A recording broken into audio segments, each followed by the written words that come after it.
নমস্কার বন্ধুগণ, সবার প্রথমে সকলকে জানাই শুভ মহানবমী। নবমী উপলক্ষে আমি আজ চলে যাচ্ছি কৃষ্ণনগরের মালোপাড়ার মা জলেশ্বরীর কাছে। মা জলেশ্বরী মন্দিরে কেন? কারণ মা জলেশ্বরীর মন্দিরের নবমীর দিন অর্থাৎ পুজোর দিনকে পালন করা হয় একটা বিশেষ প্রথা। সেই প্রথাটা কি? সেটা হলো ধুনো পোড়ানো। সেটা নিজে দেখতে আর আপনাদেরকেও দেখাতে চলে যাচ্ছি কৃষ্ণনগরে। তো চলুন শুরু করা যাক। কিন্তু তার আগে যারা আমাকে চেনেন না, আমি হলাম আপনাদের নীল আর আপনারা দেখছেন আমার চ্যানেল উইশ বাকেটের অন্যতম পুজো সিরিজ মা জগদ্ধাত্রী পুজো 2025। চলুন শুরু করা যাক।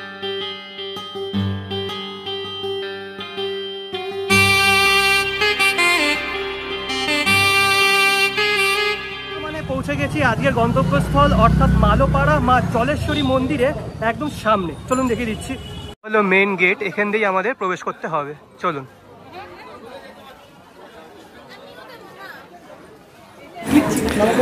তো বর্তমানে দাঁড়িয়ে আছি মা জলেশ্বরী মন্দিরের মাতৃপ্রতিমার একদম সামনে। মায়ের মুখশ্রী কিন্তু এক কথায় অনবদ্য, দেখুন।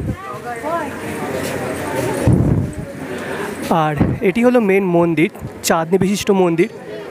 এই মন্দির স্থাপত্যশৈলীর কথা হয়তো অনেকে জানে না। এটি চাঁদনি বিশিষ্ট মন্দির আর তার সামনেই রয়েছে একটা নাট মন্দির। আর মায়ের মুখ যত দেখছি ততই কিন্তু আমি অবাক হয়ে যাচ্ছি। অপূর্ব সাজসজ্জায় তিনি সজ্জিত, বিরাজ করছেন সিংহের উপরে। নীল বর্ণের একটি বেনারসি তিনি পরিধান করে আছেন, গলায় রয়েছে অজস্র ফুলের মালা। আর পিছনের চালচিত্রটা একবার দেখুন জাস্ট। মাথায় যে মুকুটটা আছে সেটাও কিন্তু বেশ বড়।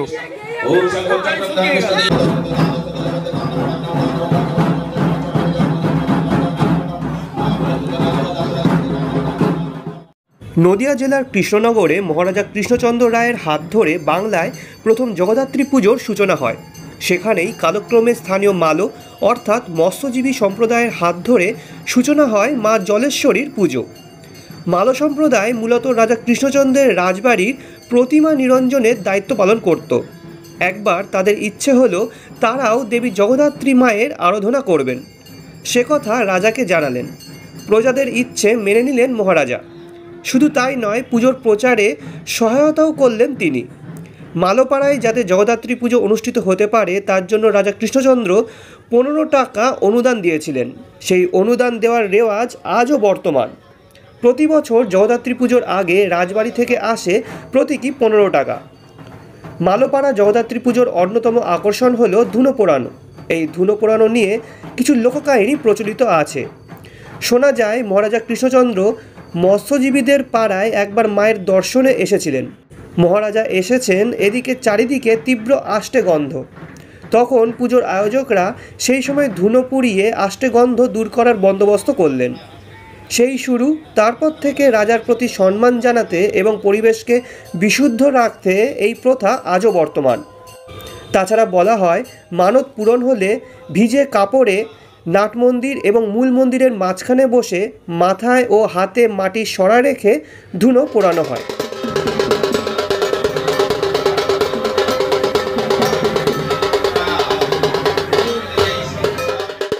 কৃষ্ণনগরে সব জায়গায় একদিনেই 3 দিনের পুজো হয়।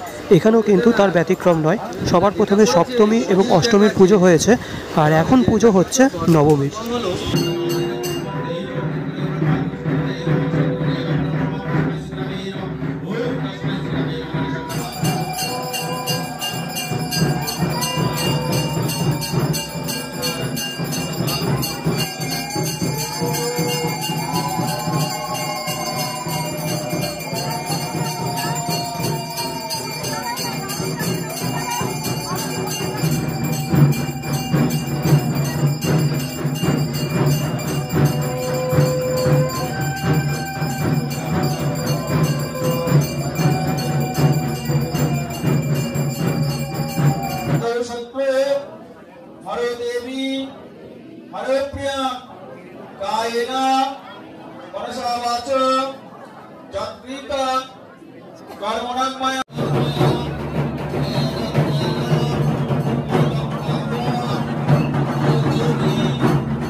বলি হবে, বলির পর ধুনো পোড়ানো।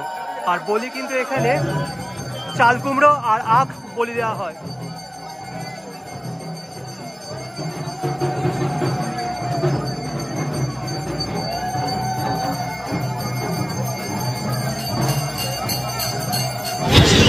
যিনি বলি দেবেন তিনি কিন্তু মায়ের কাছে প্রণাম করছেন, আশীর্বাদ নিচ্ছেন।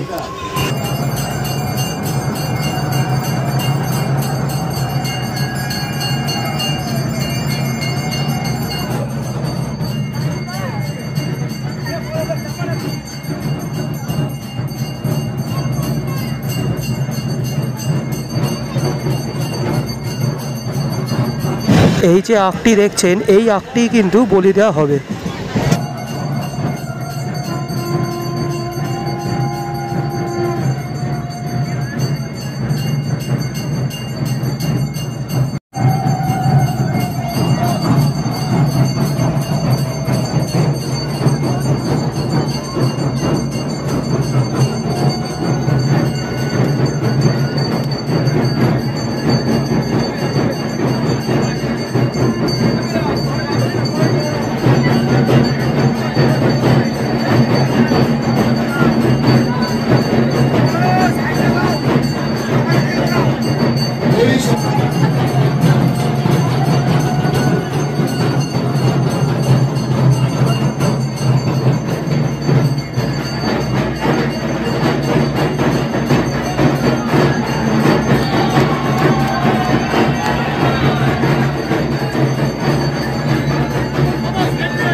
যার মাথায় ধুনো পুরনো হবে তিনি কিন্তু ভিজা কাপড়েই থাকে, তার উপরে একটা ছাপার কাপড়, সেটাও ভেজা হয়, সেটা দিয়ে জড়িয়ে দেওয়া হয়, তার উপরে একটা সাদা রঙের শাড়ি বা কাপড় দিয়ে মুড়িয়ে ফেলা হয় এবং তার মাথায় রাখা হয় সরা এবং হাতে থাকে সরা।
ধুনো এর আগে আমি শুনেছিলাম, কোনোদিন দেখিনি, এই প্রথম দেখলাম আর আপনাদেরকেও দেখালাম।